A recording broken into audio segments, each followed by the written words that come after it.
sa school. Ano ka na?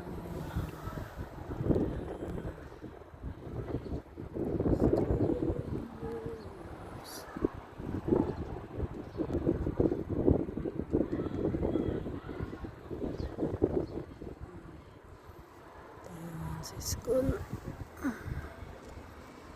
Hintayin natin na labas ng mga estudyante.